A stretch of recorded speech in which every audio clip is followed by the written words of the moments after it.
Shalom to everyone and welcome back.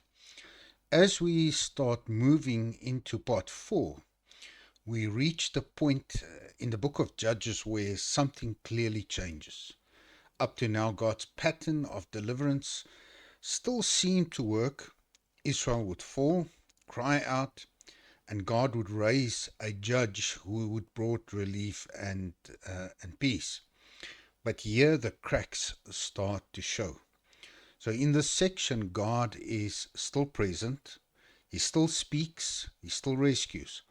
But the leaders he raises as shaped by a nation that is really slowly coming apart. So faith is no longer confident. It is mixed with fear. Leadership is no longer clear. It is conflicted. And deliverance no longer produces lasting transformation. This part of Judges helps us understand that Israel's problem is no longer just enemies outside the land. The deeper issue is what is happening inside the people themselves. So as we look at Gideon, Avimelech, and Jephthah, we'll see that God's mercy really continues, but the cost of a long-term spiritual erosion is really becoming visible. So in part 1, we looked at the overall structure of the book. In part 2, we explored the roots of failure that came forth from the text in chapters 1 and 2, where Israel's problems begin with incomplete obedience. So in part 3, we studied the early judges, which represent the high point of the period when deliverance still brought peace. So today's focus on part 4, the middle judges, in chapters 6 to 12, is really the turning point of the book. God now delivers, leadership becomes complicated. In Gideon, we see faith mixed with fear, and really the problem starts shifting now from external enemies to and complete internal breakdown. So later on in part 5, we are going to look at Shimshon, Samson in part 5, and finally end with 2 disastrous incidents that show what happens when everyone does what is right in their own eyes. So in this slide, we see that leadership becomes conflicted and compromised. Gideon begins well, but ends in idolatry. So Avimelech seeks kingship without really God's approval. So in Jephthah, tragic vow shows really a type of spiritual confusion. And then we clearly see that the enemy moves from outside of Israel into is inside Israel themselves. So we need to really understand the background of Judges as we read it. We need to really reset how we read Judges. This book is not really a straightforward timeline. It does not move neatly from one leader to the next, or one judge to the next judge. Instead, it shows us what happens when really different parts of the country, the promised land, are struggling at the same time. So then God raises up help where help is needed. Not one national ruler, but several local deliverers. So Judges really describes regional and not national leadership. So the book never really says that all Israel was oppressed everywhere, or even the fact that all Israel was delivered all at once. Instead, we see each judge. They appear in their specific region, they confront a specific enemy, And this affects really a limited group of the 12 tribes. So this already indicates to us a highly plausible overlap that some of these judges are actually operating in the same time. So all Israel was oppressed everywhere. Each judge appears in specific places, specific problems, and this already tells us Israel is fragmented. There's not one single national moment or response anymore. It's just pockets of crisis and pockets of rescue. So there are different enemies in different regions at the same time. So, for example, in the book of Judges, we see the Midianites oppress the central or northern Israel, and this is where Gideon operates. Gideon. The Ammonites oppress the eastern Israel, and this is where Yiftach is operating. And the Philistine oppresses the western Israel, where Samson will be operating. So the text really never suggests that these oppressions happen sequentially nationwide. In fact, if we read Judges 10, we see that it is multiple enemies perhaps at the same time. So this really strongly implies that Israel faced simultaneous regional crises. So Judges isn't trying to give us dates or timeline. It's trying to tell us something much deeper. The repetition, the uneven stories, the lack of detail in some of the judges, all of this is really intentional. The people didn't need a calendar, or the people that read the book at this time didn't really need a calendar. They needed a diagnosis of what had gone wrong with their relationship with Hashem, with God. So we can see the structure of Judges really supports an overlap. Judges is arranged theologically and not chronologically. So we see in patterns, we've confirmed that there are repeated formulas, there are various lengths of peace, abrupt transitions, and really there's no synchronization markers that's given to us in this book of Shaftims, like years or specific kings or even specific dates. So it's not intended to be a modern timeline, but for the reader at that time, it was really a case study, a collection of knowledge of what actually happened to the nation of Israel and where it went wrong and what they can learn on top of that. So we really see that the in this books there are some minor judges, and certainly they do overlap uh, some other judges. Judges like the minor judges like Tola, Yair, Ibsan, Elon, and Abdon are really introduced with really no oppression narratives. There are no enemies named, or and very short summaries of these judges. So this strongly suggests that they were at that time a local stabilizers, possibly governing while the major judges that we are discussing and that we are reading operated elsewhere. So they make little sense as isolated national leaders, but are very important in the fact that they are named in the book of Shaptim. So some of these judges get only a few verses, no battles, no enemies named, uh, but it doesn't mean that they are important. It likely means that they were holding things together locally while bigger disasters were happening elsewhere. So Israel is being managed at this stage, but not really healed.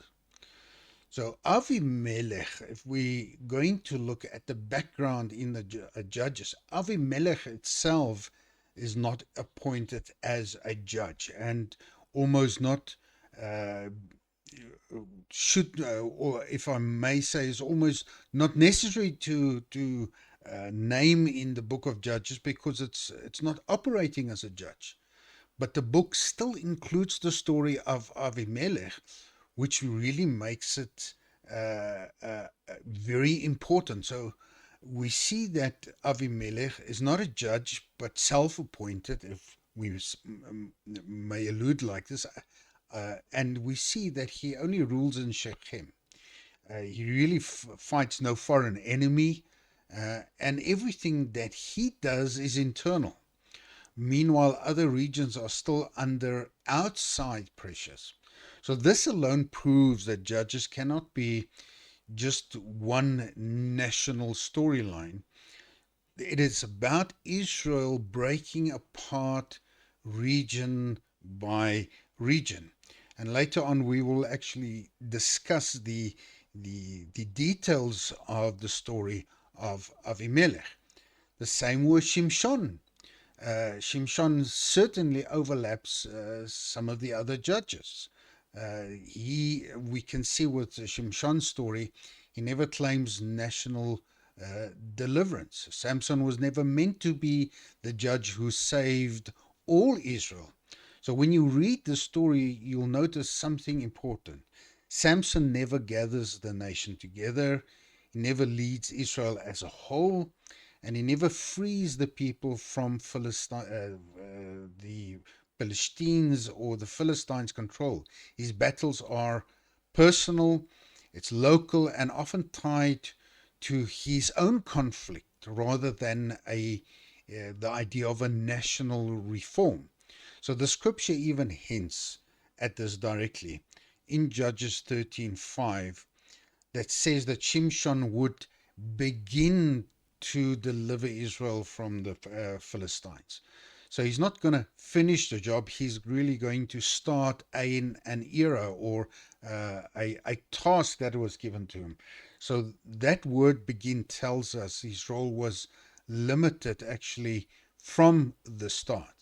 So this means that Samson was likely operating at the same time as the other judges in other regions.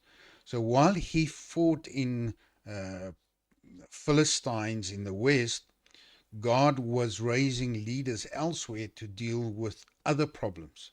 So his work was real, but we might say incomplete. So Shimshon shows us what leadership looks like in really a fractured nation. God's Hashem still uses him, but his influence is narrow, and his victories don't change the direction of the people or the nation of Israel. So Israel is being helped in pieces, but unfortunately not restored as one nation.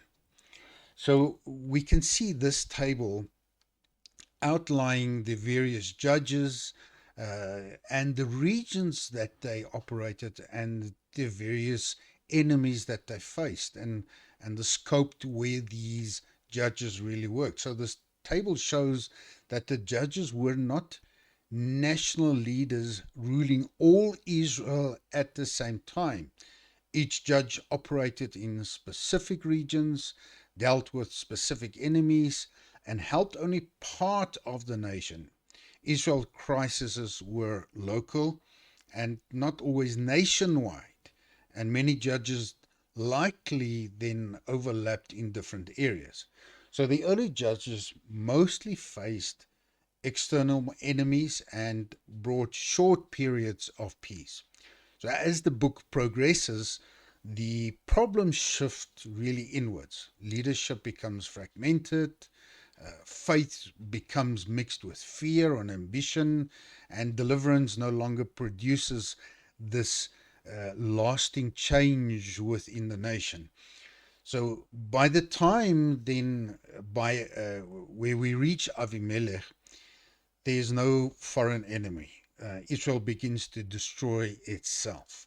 Later judges like Jephthah and Shimshon bring partial victories, but not a national renewal. So this pattern is really clear. God keep raising deliverers, but Israel never becomes whole as a nation again. So help comes in pieces while the nation continues to fracture. So the whole idea is that Judges is not this one national story of rise and fall. It is really a collection of local rescues in a really spiritually declining time and people. So the book of Judges was not written like a modern history book. The goal was not to give a detailed timeline or exact dates. Instead, it was written to explain why Israel was struggling spiritually. So the writers focus more on meaning than on strict order. Stories are arranged to show patterns, obedience, failure, rescues, and even the decline, rather than to show events one after uh, the other. They assumed that the original audience already knew the geography, the tribes, and the local situations. So, in other words, the people reading Judges at that time didn't need a calendar, a timeline, but they needed this diagnosis of what was wrong in their relationship with God. So it's a helpful way to picture this. It's not like a relay race where one judge hands over the baton to the next, but rather Judges is more like a several fires burning at the same time in different regions. So wherever trouble flared up, God raised a leader to respond to these problems. So the message is not about when each judge ruled, but about what Israel was becoming, and therefore that's why the story of Judges then developed the way it did. So the bigger picture is then that the Judges do not describe a single national collapse, but really about multiple regional crises unfolding at different time. So early judges fight enemies outside of Israel, middle judges increasingly deal with problems inside of Israel, and by this point the enemy is no longer just surrounding nation. We see here that it is Israel itself.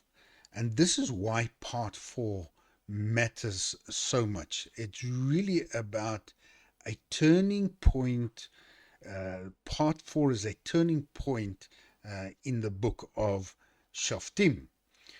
So we see, for instance, when we start reading the story of Gideon, and this text gives us certain information. This information is not coincidence, but it is really on purpose, and it creates certain connections in order for the reader to learn and to realize something. So when we look, for instance, at the text of Gideon, we can immediately see that there is a connection between Deuteronomy 28, Devarim 28, and the beginning of Judges chapter 6, 3 to 6. And what we see here, what is unique here, is that Judges 6 gives us the most detailed description of suffering in the entire book of Judges. It talks about economic devastation, about agricultural collapse, even psychological fear, and a social breakdown. And if we tie this connection to Devarim 28, where it talks about the blessings and the curses of the covenant, we can really start reading that the situation of Gideon reads like a covenant curse. And it's not just about oppression. So it's no longer just Israel did evil and was oppressed, but it's really about the consequences of not living a covenantal life. And further on in Devarim 28 and Deuteronomy 28, we see that part of it that would be a confusion and a rebuke coming from the text. So Judges 6 really describe suffering in details, crops destroyed, people hiding, fear everywhere. So this sounds exactly like the warnings in Deuteronomy. Israel isn't just oppressed, but it is really at this point, it is experiencing the consequences of covenant failure. So when we then read in the story of Gideon, we see here something very unique, a prophet appearing. And the text suddenly, for the first time, we see that God sends a prophet before actually raising a judge. As much as Devorah operated as a prophet within the nation of Israel, and then, but we do not see much written in the text of the Devorah regarding a rebuke. But here God sends a prophet before sending a judge, and God explains the reason before providing relief. So this becomes a shift. Judges is moving from rescue stories to really a confrontation where God is saying, this didn't happen randomly, but you have not obeyed my voice. Which tells us one thing, that God was not absent while the judges was not operating. God was not absent. Hashem was not silent. But here Hashem is explaining the cause, not just the responding to the pain. So Hashem has likely been operating through prophetic voices all along. But now the text makes it explicitly clear because the crisis within the nation of Israel has just deepened. So again, the judges, they are moving from deliverance stories to really a diagnostic confrontation. And this really anticipates all the books of the prophets later in Israel, where the prophets really speak more than the kings actually succeed themselves within the nation. And hence the fact that the prophetic books really become a foundation of how God dealt with the people in really a declining relationship with Hashem, a disastrous covenantal life. So we can see further connections within Gideon and Avram, or in the text with Gideon and Avram. The way that the text starts, we can draw this connection where Avram met with the angels and he's going to discuss with them regarding the cities of Sodom and Gomorrah. And here Gideon also meets as an angel, as much as he didn't know in the beginning it was an angel. But there are shared elements with Bereshit 18, Genesis 18, where both share elements of angelic visitors. They sat under a tree, that there was food prepared. And in both cases, there was this divine announcement. So the text really is crucial because it's trying to teach us something between Gideon and how Avram operated. So the crucial difference that the text is teaching us is that Avram argues for others because of Avram's faith. He becomes the father of faith. But the way that Gideon then would not say argue with God, but he really wrestles with God, is because he's asking for signs for himself, perhaps because of an internal fear. So we are seeing a theological contrast that the writer is giving us, that the author is giving us, and it's really not coincidental. And it's trying to give us this absolute message that this is what faith used to look like when Abraham, the righteous father of all, looked like. And this is where it really fell to. This is what it has become. So, really, compared to Avram, Gideon is really cautious, he's anxious, and he's even uncertain about his role. While Avram is operating and he argues with God because his faith is solid, and he argues for the righteous within Sodom and Gomorrah. So again, the text is really highlighting from what was out to what now is, and this is really a big turning point that has been given to us in the book of Judges. So further on with the story of Gideon, we can see Gideon is unique among the other judges because the text provides much more information on Gideon than on the other judges.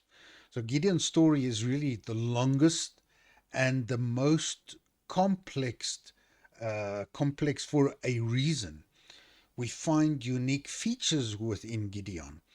It's the longest oppression description in the beginning, this prophetic rebuke before the actual calling of Gideon, this angelic encounter, the signs that was described of the fleece, and really about it, how his army was deliberately weakened, that it was brought down to a minimal size in order to show that it was not by the strength of the people, but by Hashem's hand only that this deliverance came. So, and then the story of Gideon really ends on a really sad note or portion where the victory was followed by idolatry. It just describes that Gideon made a golden ephod, and it really became a snare for him and his family, even for the nation of Israel. So Gideon begins with really humility, and it ends within Judges with a compromise. And this is really a pivotal change within the book of Shoftim, because from here onwards we are going to notice a further decline, and hence the fact why the story of Avimelech now becomes such a crucial point. Not that he was a judge, but because of certain things happening, Avimelech became really the result of that. So Avimelech is not a new story, but it's not a story of a judge. And it does not begin a new chapter within, let's say, the nation of Israel or the judges.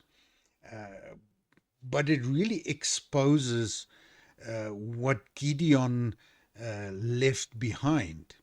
So Avimelech is not really an interruption in the story of the judges, but really is a fruit of Gideon's unresolved compromises. So Gideon rejects kingship verbally, but lived like a king practically. So we can see Avimelech simply makes it explicit what was already an implicit fact. So Gideon's contradiction, really, his legacy, he famously says, I will not rule over you as a king. And yet he takes a gold from the people, he creates an ephod, he has many wives, and then he names his son Avimelech, which means Avi is my father and Melech is king. Avimelech, my father is king. So really, Gideon rejects the title of king, but not to the posture of kingship. So really, the story of Judges then, or the story of Avimelech within the book of Shoftim, Avimelech really inherits this ambition without restraint. Avimelech seizes power without God's approval. He rules through manipulation and violence. And this is really the leadership without a covenant. And it destroys everything it touches. So Avimelech, a king really without a calling, not the way that it is described, even with Gideon, and the spirit of his shame came upon Gideon. Avimelech is the first real Israelite to attempt a kingship, and it was not by God's calling, and it was not by covenant, but really by manipulation, money, and violence. So this is what happens when leadership is no longer rooted in obedience, but rather in influence. So we can see Avimelech's story really now turns where the enemy is now Israel itself. For the first time in Judges, there is no foreign oppressor. Avimelech's enemies is really his own brothers, his own people, his own covenant community. So this shift is really critical within the book. The problem has moved completely inside of Israel. So now we find in Judges 9 the parable of Jotam.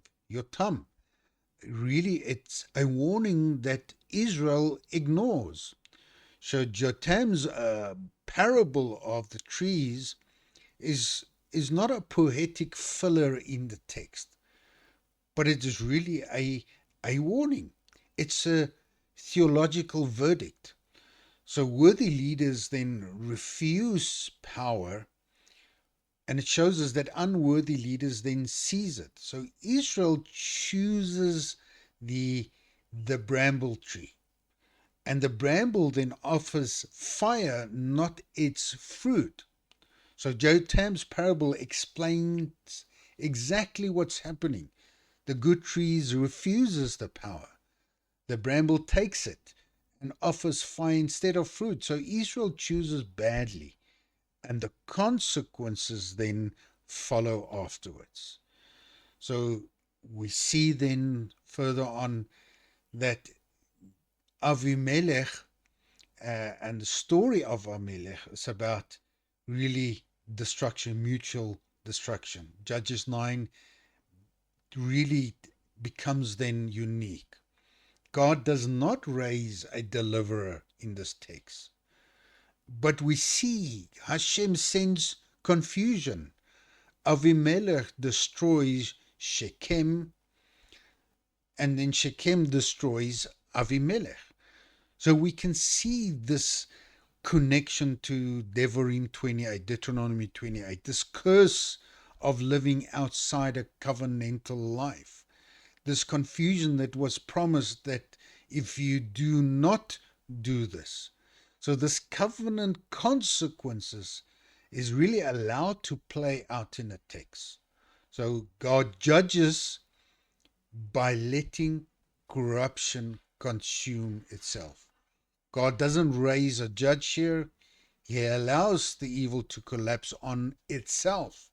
So this in itself is judgment through restraint and not through rescue. Then we see why the importance of Avimelech. The enemy now is Israel itself. Avimelech shows us what Israel has become. Deliverance is separated from transformation. Leadership is shaped by ambition. And really, Hashem is no longer consulted. So Judges 9 is a complete warning, not a solution. So it proves Israel was really not ready for a kingship. And this becomes the basis for the book of Samuel, where God says, Samuel, it's not you that they are rejecting, but me. So Israel is not ready for a earthly kingship, yet desperately still needs righteous leadership. So Avimelech, the turning point. From flawed judges to really failed leadership. This is where we have arrived in the book of Judges. So after Avimelech, the judges never really recover moral clarity. Leadership really becomes increasingly confused. Faith becomes mixed with really superstition. Avimelech is the bridge between Gideon's compromised faith, Jephthah's tragic devotion, and Shimshon's chaotic strength. And this is really to tell us when leadership is not shaped by covenant, then this power, absolute power, the hunger for power fills this vacuum. And then going over to Jephthah's story, really, he is appointed as a deliverer. And he is one of the judges that's really completely different, but he is shaped by rejection. So Jephthah is not introduced like the earlier judges. His background is emphasized in the text as a son of a prostitute. He's really rejected by his brothers. He's exiled from his community, and he becomes a leader of outcast. And the text is very deliberate in this. So Jephthah becomes or embodies what Israel has become: fractured, rejected, and shaped outside of a covenant community. So Jephthah's background mirrors Israel's conditions. He is rejected, fragmented, and shaped outside of the covenant community. And this is really a reflection of Israel at that stage. So Jephthah's theology, the story, the lesson from Jephthah is that Jephthah knows Israel's history, but we see that he argues within a covenant boundaries. He's like, treats God almost like a bargaining partner, which leads us to sometimes of the faith of today, that some of the communities are really operating almost in a shadow of Yiftach. God, if you do this, I will do this. Hashem, deliver me, then I will do this. So it's really it really isn't a vow, or it isn't faith. It's literally about fear dressed up as devotion. So we can see that as much as he's got this devotion, he makes a reckless vow. He literally, the text gives us an idea that he negotiates with God. And we could almost say that it is a mirror of a pagan practice in that time. And the text is explicit because this is not ignorance, but it really becomes a confused devotion, as we would see it's still happening today within the various believers' communities today. So Yiftach's theology is really teaching us that it was more of a transaction. Yiftach's vow is not commanded, the text does not tell us that it's somewhere a command. It is not even requested, and it's not even affirmed by God. But yet it reflects a transactional view of Hashem, almost a survival based faith, a leader formed by his insecurities.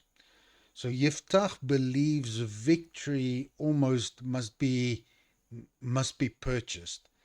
And this is the tragedy in the story of Yiftach, because it's not about us saying if he was good or bad, but this is what the text really reflects us. And we've already discussed this in the PowerPoint teaching, is that Yiftach then only becomes a reflection of the nation themselves.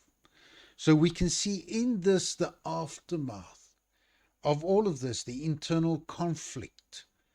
Really, it's the after the victory of Yiftach. Ephraim challenges Yiftach.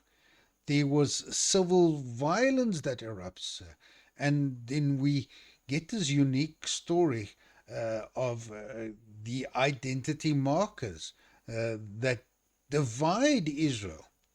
So we get a clear indication here that the foreign enemies are fading.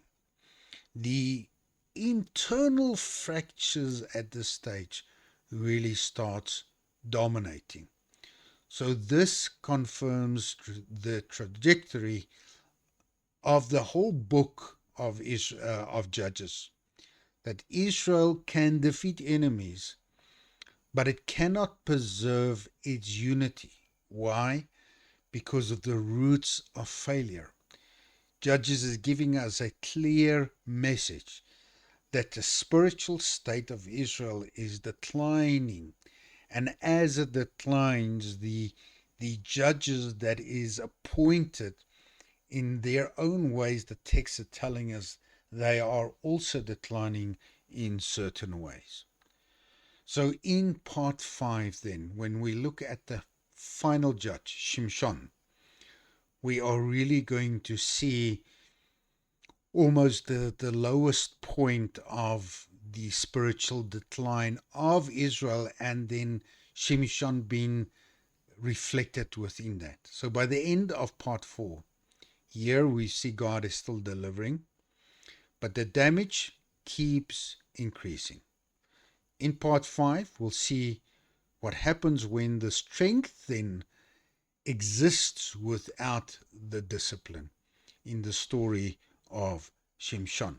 And with this, I would want to wish each one of you Shavua Tov. And may you make peace in his heights, may he make peace for us and all of Israel. And we say Amen. Oseh Shalom bimrumav, hu yaseh Shalom aleinu ve'al kal Yisrael v'yemru Amen.